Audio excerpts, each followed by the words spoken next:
Diễm xin chào cô chú, anh chị, các bạn và các em. Hôm nay Diễm chia sẻ một món ăn rất là ngon có xuất xứ từ Tứ Xuyên, Trung Quốc. Đó là món vịt giòn. Món này khi mà mình vào trong nhà hàng, nhất là ở Na Uy này, rất là mắc nha. Và ai cũng thích hết tại vì ngon lắm. Cách làm món vịt giòn này thì rất là đơn giản và tiện lắm luôn khi mà nhà mình có tiệc hoặc chuẩn bị cho tiệc năm mới sắp đến. Cách làm như thế nào? Thì bây giờ mình cùng vào bếp làm món vịt giòn với Diễm nha. Khác với vịt quay thì mình cần con vịt nó nguyên vẹn, tức là da đồ nó không được rầy xước. Nhưng mà mình làm cái món vịt giòn này thì vịt nào cũng được, mình làm đùi vịt cũng được luôn nha. Thì hôm nay Diễm dùng con vịt này, nó có trọng lượng là 1,8 kg. Và bây giờ mình sẽ chia đôi cái con vịt này ra, chứ mình không có để nguyên như vậy để mình táo được. Thì đầu tiên Diễm sẽ dùng kéo, Diễm thấy dễ hơn. Mình cắt bỏ cái phao câu và mình cắt từ dưới phao câu đi lên tới lại cái cổ luôn. Đó, mình cắt bỏ xương cổ, tại vì cái phần này khi mà mình làm xong mình cũng không có ăn. Đó, mình cắt đi làm đôi về trước, rồi tiếp tục mình cắt bên đây để mình bỏ cái sống lưng giữa và cái xương cổ. Thì như Diễm nói nếu mà mình không có nguyên con vịt mình có thể dùng đùi vịt không cũng được luôn. Và mình cắt bỏ phao câu để khi mà mình táo nó không có bị hôi. Đó, cái phần này mình bỏ đi ha. Ở bên trong vịt nó còn cái phổi nè và những cái da nhầy này nè, thì mình cũng lấy ra mình bỏ đi. Dưới đây nó có một lớp da và mỡ, nếu mà mình thích ăn da mỡ béo thì mình để lại, còn Diễm thì Diễm cắt bỏ cái phần này luôn. Hai bên luôn ha. Và làm vịt táo này thì mình cũng không dùng cổ với đầu luôn. Con vịt này thì nó cũng đã cắt cái cổ rồi, nó chỉ có cái phần da dư này thì Diễm cũng cắt ra luôn. Sau đó mình sẽ lật vịt lên và mình chia đôi ra ha, cắt ngay cái phần ngực đi xuống nè. Con vịt này thì nó cũng còn non đó, vì vậy Diễm dùng kéo Diễm cắt thấy rất là dễ dàng, còn nếu mà cứng quá thì mình có thể dùng dao nha. Đó, mình cắt đôi ra như vậy. Và ở đây nó có cái xương này, thì bây giờ mình sẽ dùng dao mình cắt cái phần xương này ra, một nhát dao là được. Để như vậy khi mà mình táo đó, vịt nó không có bị cong lại, hoặc chiên cũng vậy. Đó, cắt ngay cái xương dài mình cắt ra. Cho cái miếng vịt mình ấn xuống nó dẹp, nó không có cong lên là được. Và phần cánh này thì mình cũng cắt bỏ luôn nha. Nếu mình để cũng được, nhưng mà lúc mà mình chiên thì cũng khó chiên hơn. Và mình cũng tiếp tục làm như vậy với 1/2 con vịt còn lại. Rồi sau đó mình mang mình đi rửa sạch ha. Vịt này thì dễ lắm, mình muốn rửa sao cũng được, giấm muối gừng gì cũng được hết. Nhưng mà Diễm thấy mình chỉ cần rửa với lại nước mát cho nó sạch. Và nếu mà có lông thì mình nhổ cho sạch là được. Để táo vịt thì bây giờ mình đi chuẩn bị những cái nguyên liệu khô nha. Đầu tiên thì Diễm có 2 cái thảo quả. Thảo quả này thì nó hơi cứng, vì vậy bây giờ mình đập nó ra cho dập chút, để khi mà mình nấu nó sẽ thơm hơn. Như vậy là được. Tiếp theo Diễm có 2 cái nhánh quế, 5 cái đinh hương. Đinh hương mình không cần nhiều ha. Với một con vịt thì 5 cái đinh hương là đủ. Công thức này là cho một con vịt nha. Và một nguyên liệu không thể thiếu đó chính là tiêu Tứ Xuyên. Mình cần 1 muỗng cà phê. Bây giờ mình bắt một cái nồi nhỏ lên, mình cho vào đây 500 ml nước. Mình nấu nước cho sôi, sau đó mình sẽ cho quế nè, thảo quả nè, đinh hương và tiêu Tứ Xuyên vào, mình luộc sơ. Trong công thức thì anh Hùng chia sẻ có thêm 2 cái cam thảo nữa, nhưng mà Diễm tìm không có đó, vì vậy Diễm không có cho. Mình luộc những cái nguyên liệu khô này trong vòng 3 phút để khi mà mình táo vịt cái màu nước nó sẽ không có bị đậm. Sau 3 phút thì mình đổ ra cái rây, mình để như vậy nha. Mình lấy một cái nồi, làm sao để mình cho vừa dặn một con vịt vào. Phần da thì mình để lên trên ha. Nếu mà mình làm với số lượng nhiều, nhất là trong nhà hàng làm một lần 10 con luôn, thì mình cứ chồng vịt lên nhau, cái nồi đủ to là được. Rồi mình lấy những cái nguyên liệu khô hồi nãy mình đã luộc sơ, mình cho vào. Mình cần thêm ở đây là 4 cho tới 5 cái lá thơm. Thì nếu mà cái lá nhỏ thì mình cho 5 lá ha, lá lớn thì mình cho 4 lá. Và nguyên liệu cuối cùng đó chính là gừng, mình cần 50 g. Gừng thì mình cắt lát và mình để nguyên cái vỏ luôn nha. Rồi mình cho nước vào, lượng nước đó mình cho làm sao cho nó ngập qua vịt khoảng hơn 1 lóng tay là được. Thì một con vịt cái nồi này á, Diễm cho 1,5 lít nước thì Diễm thấy rất là vừa. Nêm nếm thì cứ 1 lít nước thì mình cho 1 muỗng cà phê muối. Cái này 1,5 lít nước thì Diễm cho 1,5 muỗng cà phê muối, Diễm cân được 9 gram. Bột ngọt thì mình cho 2 muỗng cà phê, còn nếu mà mình không có ăn bột ngọt thì mình bỏ qua.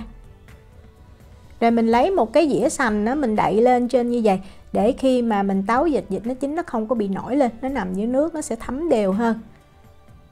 Rồi bây giờ mình bắt cái nồi này lên bếp, đậy nắp lại và mình nấu cho nó sôi.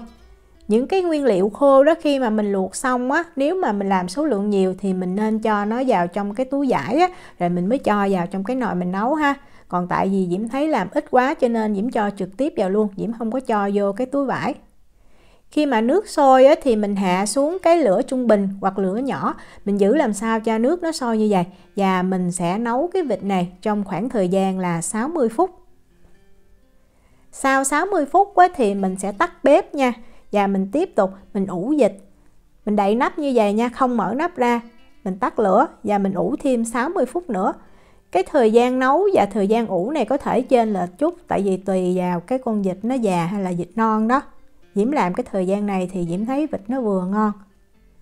Cái này là Diễm đã ủ được 60 phút rồi nè. Vịt đó mình nấu đạt là nó phải mềm nha. Cái món này là vịt nó phải mềm, tại vì mình còn chiên. Mềm như vậy mình chiên nó giòn, nó sẽ không có bị khô cứng. Để Diễm cầm cái vịt cho mình xem. Đó, nó phải mềm như vậy, thịt nó gần như rơi ra luôn đó. Nếu mà mình táo xong, mình ủ mà mình thấy nó còn cứng thì mình cứ đem lên bếp mình nấu thêm, không có sao hết. Vịt đạt rồi thì mình vớt vịt ra mình để ở đây ha. Và mình ngửa vịt lên. Bây giờ mình sẽ gỡ cái phần xương sườn và cái xương hông ra. Đó, mình táo vịt đúng là khi mà mình gỡ ra thì tự động cái xương nó cũng róc ra rất là dễ dàng. Như vậy để khi mà mình chiên xong mình sẽ xé vịt ra mình ăn thôi. Đó, cái xương này Diễm cũng lấy ra nè. Cái phần xương đùi, ở trong đùi và cái cánh thì mình giữ lại nha. Đó, như vậy là xong. Rồi mình úp trở lại, mình để mật da lên trên và mình để cho vịt nó nguội là mình có thể mang mình đi chiên mình ăn được. Nếu mà mình làm số lượng nhiều hoặc là mình muốn chuẩn bị trước thì mình cứ táo vịt như vậy, mình cất vịt vào trong tủ lạnh hoặc là tủ đông đá đều được. Khi mà có khách hoặc là khi ăn thì mình lấy ra và mình chiên thôi, rất là tiện. Bây giờ Diễm chia sẻ cái nước chấm nha. Nếu mà mình không có thời gian và tiện lợi thì mình có thể mua cái nước chấm làm sẵn này. Diễm ăn thử thì Diễm thấy nó rất là ngọt ha. Nhà Diễm ăn thì Diễm thường tự pha thôi, công thức đơn giản lắm. Bây giờ Diễm chia sẻ nha. Lấy một cái nồi nhỏ, Diễm cho vào 5 muỗng canh tương ăn phở. Một muỗng canh của Diễm là 15 ml. Cái tương ăn phở thì Diễm có lưu ý cái tương này là nó ngọt, tức là nó làm sẵn cho mình ăn rồi, mình không có phần pha. Còn có cái loại tương hồi sinh sau thì nó đậm và nó đặc hơn thì mình phải pha thêm đường và nước nha. Và thêm một nguyên liệu đó chính là cái sốt mận này. Có cái sốt mận làm cho cái tương nó có vị chua, nó không có chua đâu, nó chỉ nhẹ thôi, rồi nó thơm, nó ngọt hơn. Mình cần 1 muỗng canh ha. Và để tạo thêm cái vị cay nhẹ thôi, không có cay nha. Thật ra mình cho 1 muỗng cà phê, cái tương ớt này không có cay đâu, em bé là ăn được hết. Còn người lớn mình mà thiếu mà thích ăn cay hơn thì mình có thể tăng thêm cái lượng tương ớt. Tương ớt thì Diễm dùng cái hiệu này. Và cái sốt này thực ra mình không có làm cho nó quá đặc hoặc là quá loãng. Thì Diễm cho vào đây 1 muỗng canh nước thì Diễm thấy rất là vừa. Nếu mà loãng quá khi mà mình cho vào trong cái bánh tráng mình cuốn mình ăn nó dễ chảy ra ngoài. Còn đặc quá nó cũng không có ngon. Mình khuấy cho thật là đều nha. Mình xem cái độ sệt như vậy thì rất là chuẩn nè. Rồi mình bắt cái nồi tương này lên bếp và mình nấu ha. Mình để cái lửa lớn, mình khuấy đều và mình nấu cho cái sốt, cái tương này nó vừa sôi lên là được. Anh Hùng có ghi thêm cho Diễm công thức nhà hàng dùng thì công thức đó cái số lượng rất là nhiều nên Diễm không có làm ở đây. Diễm ghi cái công thức viết tay trong nhóm vào bếp cùng Diễm Na Uy. Nếu mà mình muốn xem thì mình vào nhóm mình xem nha. Đó, khi mà sôi như vậy thì mình nhắc khỏi bếp. Để Diễm đổ ra cho mình xem. Lúc mà cái tương nó còn nóng thì nó sẽ hơi loãng một chút. Nhưng mà khi mà mình để nguội nó đặc hơn như vậy thì là vừa ăn. Đó, rất là đơn giản và ngon. Diễm thấy không có thua gì mình đi ăn ở ngoài nhà hàng đâu. Để cuốn với vịt thì mình cần cái bánh tráng này. Cái này là bánh tráng dành để cho cuốn vịt quay Bắc Kinh đó. Cái này mình mua trong siêu thị là có, rất là dễ tìm ở Na Uy. Cái này thì Diễm mua ở Gigabox nha. Bánh tráng cuốn vịt này mình cũng có thể tự làm, nhưng mà thật ra không có đáng công, tại vì làm cực lắm, phải cán mỏng, trong khi mình mua vừa rẻ mà lại ngon nữa. Ăn kèm với lại cái cuốn vịt này thì mình có những cái loại rau. Đầu tiên thì Diễm có ở đây là baro hay là cây tỏi tây đó, mình cắt ra thành từng đoạn như vậy. Cái baro thì mình chỉ dùng cái phần trắng ở trên thôi. Đây là cây baro hay cây tỏi tây nè, mình dùng cái phần trắng ha, mình cắt một đoạn chắc nó cỡ bằng một cái ngón tay trỏ là được. Tiếp theo thì mình có thêm ớt chuông, tùy mình thích ha, có nhà hàng đãi họ cho ớt chuông, còn có nhà hàng thì không có, nhưng mà Diễm thấy có thêm thì nó bổ dưỡng. Và mình có thêm dưa leo, mình gọt vỏ và mình bỏ cái ruột đi. Và thêm một cái nguyên liệu không thể thiếu, đó chính là ngò, có ngò mới ngon nha. Nếu mà mình không có baro thì mình có thể thay bằng hành lá cũng được. Món này thì mình cứ chuẩn bị sẵn hết tất cả, khi nào bắt đầu ăn thì mình mang vịt mình đi chiên. Vịt này mình chiên bằng dầu là ngon nhất nha. Mình cũng có thể dùng nồi chiên không dầu, nhưng mà thật ra phải chiên ngập dầu thì cái vịt nó mới giòn, nó thơm. Nhiệt độ chiên của dầu thì Diễm thấy nó từ 180 độ C cho tới 200 độ C là vừa. Và vịt đó, trước khi mà mình cho vào chiên, nếu mà mình thấy nó bị đọng nước hoặc thấm nước nhiều thì mình lau khô nha, tránh để khi mà mình cho vào trong dầu nó sẽ bị nổ hay là văng dầu. Mình chiên 2 miếng vịt cùng một lúc được luôn ha, nhưng mà Diễm quay phim vào buổi tối trễ đó nên Diễm chỉ chiên một miếng như vậy thôi, Diễm chừa lại một miếng. Và nếu mà ngập dầu thì mình cứ để như vậy mình chiên, còn cái miếng vịt này nó chưa có ngập, vì vậy Diễm dùng muỗng này Diễm xối lên cái da như vậy. Khi mà da nó chưa có giòn mình đừng có sờ vào da, da nó dễ bị rách ha. Đó, mình cứ xối lên, mình thấy cái da bắt đầu nó phồng và nó giòn là mình vớt ra được. Thời gian thì khoảng từ 10 cho tới 12 phút. Rất là thơm và giòn luôn. Như vậy là mình đã làm xong món vịt giòn rồi.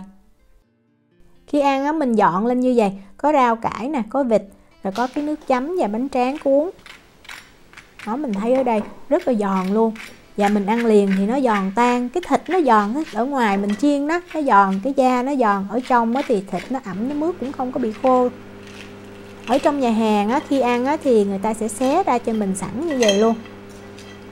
Mình ăn ở nhà hoặc là tiệc thì Diễm thấy mình cũng làm như vậy. Và cái bánh tráng để cuốn vịt khi ăn thì trên bao bì nó có hướng dẫn mình cách làm. Một cách là mình cho vào trong lò vi sóng mình hâm 30 giây hoặc là mình hấp 2 tới 3 phút. Thì Diễm thấy mình nên áp dụng cái phương pháp là hấp cái bánh tráng nó ngon hơn. Cái hiệu này thì Diễm thấy rất là ngon, tại vì bánh nó không có bị khô mà nó dẻo, nó dai. Khi ăn thì mình sẽ cho tương lên cái bánh tráng như vậy. Tùy mình thích ăn mặn ăn lạc ha, nếu mà ăn mặn thì mình cho nhiều tương.